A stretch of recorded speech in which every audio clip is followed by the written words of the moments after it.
Bismillahirrahmanirrahim. Assalamu alaikum viewers. Welcome to our YouTube channel Gadget Psychics. Myself Atia Ayub, and today we are going to discussing our third lecture of chapter 7th, that is about adolescence. And the topic of concern is about cognitive development in adolescence with the reference of Piaget's theory. Video को start करने से पहले अगर आप channel पर new हैं तो आप इसे सब्सक्राइब करें और बेल आइकन का बटन प्रेस करें ताकि हमारी हर वीक न्यू आने वाली वीडियोस आप तक पहुंचती रहें. Now let's discuss today's topic. Students, अंदाजे बयां रंग बदल देता है वरना दुनिया में कोई नई बात नहीं है. आज के टॉपिक में हम एडोलेसेंस एज में होने वाली कॉग्निटिव डेवलपमेंट को डिस्कस करेंगे, जिसमें जीन पियाजे की थ्योरी के थर्ड स्टेज का हवाला दिया जाएगा. इस थर्ड स्टेज को कॉन्क्रीट ऑपरेशनल स्टेज कहा जाता है. इस स्टेज में बच्चे लॉजिकल थिंकिंग रखते हैं, यानी कॉन्क्रीट से मुराद वो चीज़ें जिनको बच्चे देख सकते हैं और उनको फिर देखकर समझकर उनके बारे में अपनी एक थिंकिंग डेवलप करते हैं. उस थिंकिंग को कॉन्क्रीट ऑपरेशनल स्टेज कहा जाता है. इसके अलावा एक होती है एब्स्ट्रैक्ट थिंकिंग, जिसको बच्चे एडोलेसेंस एज में डेवलप करते हैं. इस स्टेज में क्या होता है कि बच्चे के सामने चीज़ें मौजूद नहीं होती, यानी कुछ चीज़ें उनकी आंखों के सामने मौजूद नहीं होती, लेकिन वो उनको इमेजिन करते हैं, अपने माइंड में रिकॉल करते हैं, उन चीज़ों के बारे में एक थिंकिंग डेवलप करते हैं. तो उसको एब्स्ट्रैक्ट थिंकिंग कहा जाता है, यानी जिसमें आंखों के सामने चीज़ें मौजूद नहीं होती लेकिन फिर भी वो उनको इमेजिन कर सकते हैं. इस स्टेज का टाइम ड्यूरेशन 7 ईयर्स से स्टार्ट होता है और मैक्सिमम 11 ईयर्स तक रहता है. इस 7 से 11 ईयर्स के दरमियानी अरसे को मिडिल चाइल्डहुड या फिर प्री एडोलेसेंस एज कहा जाता है. इस स्टेज में बच्चे के जहन में मुख्तलिफ किस्म के ख्यालात जो होते हैं वो गर्दिश कर रहे होते हैं, जिसकी बुनियाद पर वो फिर अपने जो जहनी मसाइल हैं उनको हल करने की कोशिश करते हैं. जीन पियाजे ने अपनी कॉग्निटिव डेवलपमेंट थ्योरी में जब थर्ड स्टेज यानी कि कॉन्क्रीट ऑपरेशनल स्टेज को डिस्कस किया तो उसके अंदर कुछ सब स्टेजेस को डिस्कस किया. तो उन सब स्टेजेस को अब हम वन बाय वन डिस्कस करते हैं. The first stage is about logical thinking begins, यानी इस स्टेज में बच्चे की जो लॉजिकल थिंकिंग है वो स्टार्ट होना शुरू हो जाती है.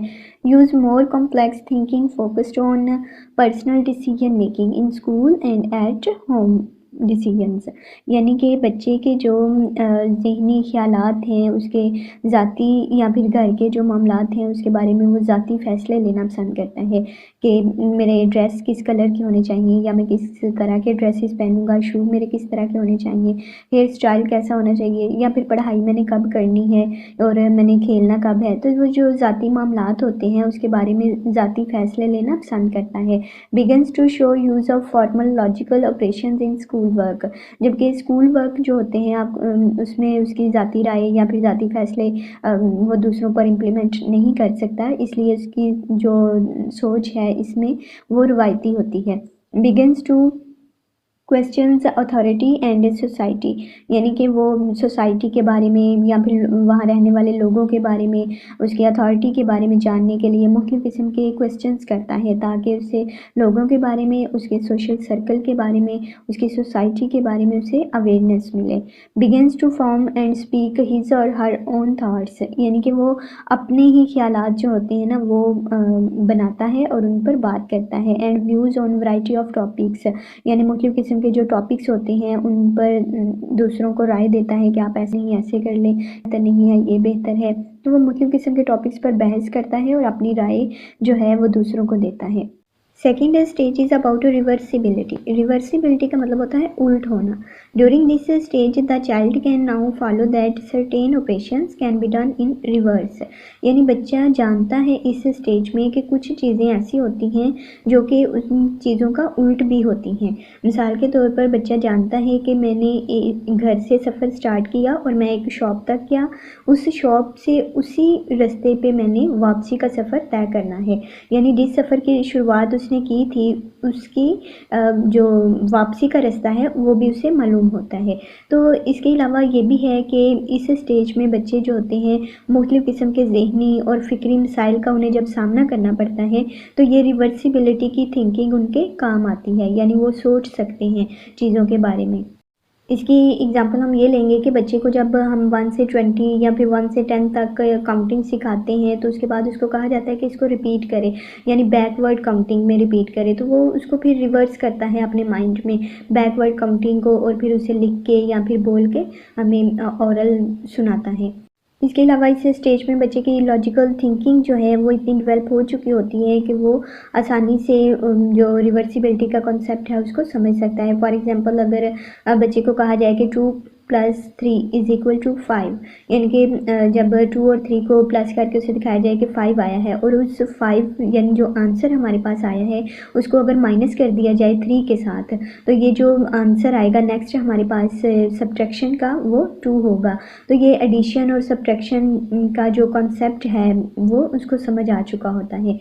इसके अलावा रिवर्सिबिलिटी की एक बहुत अच्छी एग्जांपल हम ये भी ले सकते हैं कि a child might be able to recognize that his or her dog is a Labrador, यानी कि उसके पास जो एक डॉग है वो एक ख़ास किस्म की जीन्स का कुत्ता है।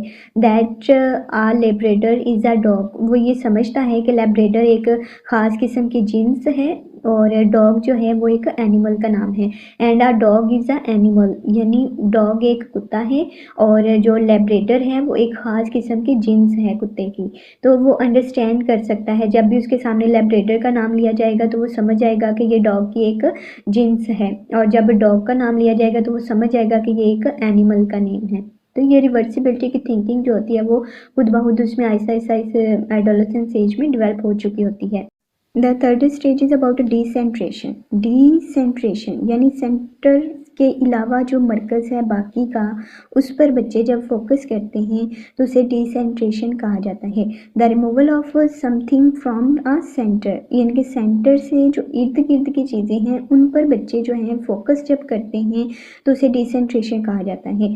जब एक ही चीज़ पर फोकस ना किया जाए बल्कि मिसाइल के हल के लिए हर चीज़ पर ध्यान दिया जाए कि कौन सी वो रीज़न है, कौन सी वो वजूहात हैं जिनकी बिना पर ये मिसाइल का सामना करना पड़ा है, तो उसे भी डिसेंट्रलाइजेशन कहा जाता है।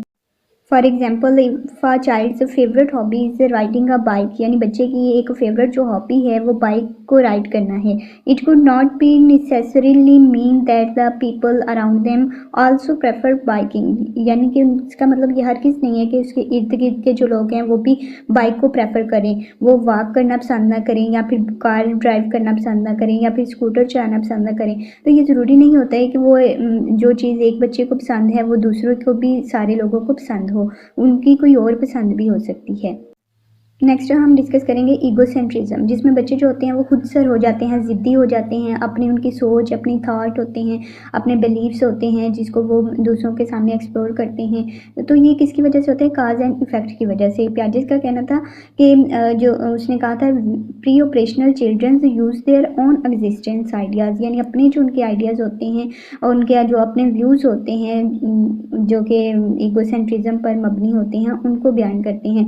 To explain cause and effect relationships, यानी कि जो काज और इफेक्ट के रिलेशनशिप्स हैं उनको बयान करने के लिए उनकी अपनी राय जो होती है वो बयान करते हैं। बच्चे समझते हैं कि एक चीज़ के असरात जो होते हैं वो दूसरी चीज़ पर नमूदार हो सकते हैं, यानी जब भी वो आसमान पर बादल देखेंगे तो उनको अगर एक दफ़ा बता दिया जाए कि आसमान पर जब बादल बनते हैं तो बारिश आती है, तो वो नेक्स्ट टाइम जब भी आसमान पर बादल देखेंगे तो वो पेशीन गोई करते हैं कि अब बारिश ज़रूर आएगी, लेकिन हर दफ़ा हालांकि ऐसा नहीं होता।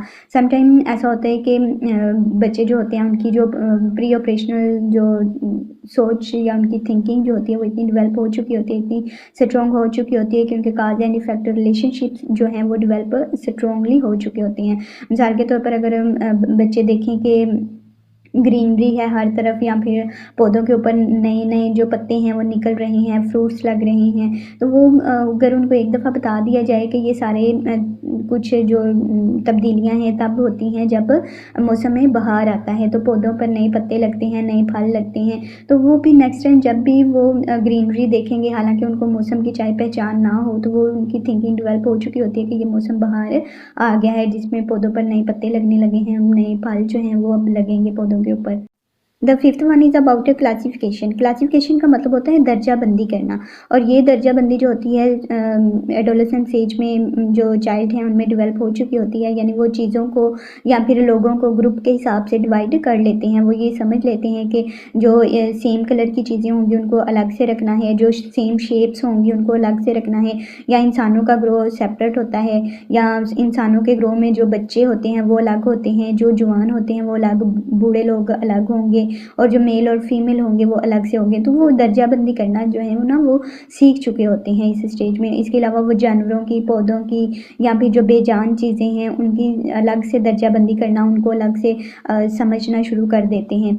The sixth heading is about seriation, यानी एडोलेसेंस एज में पियाजे का कहना था कि इस स्टेज में सरिएशन जो है वो डेवलप हो चुकी होती है बच्चों में, यानी कि वो सरिएशन का मतलब ये है कि सिलसिलावार किसी चीज़ को तरतीब देना, एबिलिटी टू ऑर्डर और अरेंज थिंग्स इन सीरीज़, यानी सीरीज़ में किसी चीज़ को तरतीब देना बेस्ड ऑन वन डायमेंशन, जो कि एक ही अर्ज में होती है, जैसे कि जो हाइट और वेट, वॉल्यूम या फिर साइज़ के हिसाब से एक जैसी चीज़ें होंगी उनको तरतीब से जो है वो अरेंज करना सरिएशन कहलाता है। It's time to discuss the last heading of our outline, that is about ट्रांसिटिविटी।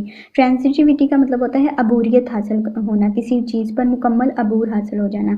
The understand of relationships among elements in a series, यानी एक ही सीरीज़ के अंदर जो मुख्तलिफ चीज़ें आ रही होती हैं, जो मुख्तलिफ अनासर होते हैं, उनको जो आपस में ताल्लुकात हैं उनके एक दूसरे के साथ, उनको समझ जाना ट्रांसिटिविटी कहलाता है।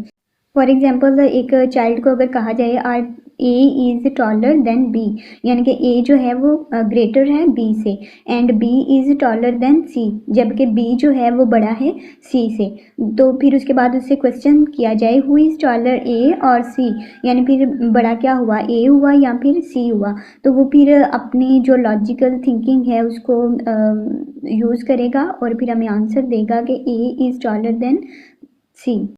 सो स्टूडेंट्स, ये था हमारा आज का lecture. I hope so you can understand it very well, but if you face any type of difficulty then ask me in comment section. I'll try my best to guide you. Thanks for watching. See you in the next video. Till then, take care and Allah Hafiz.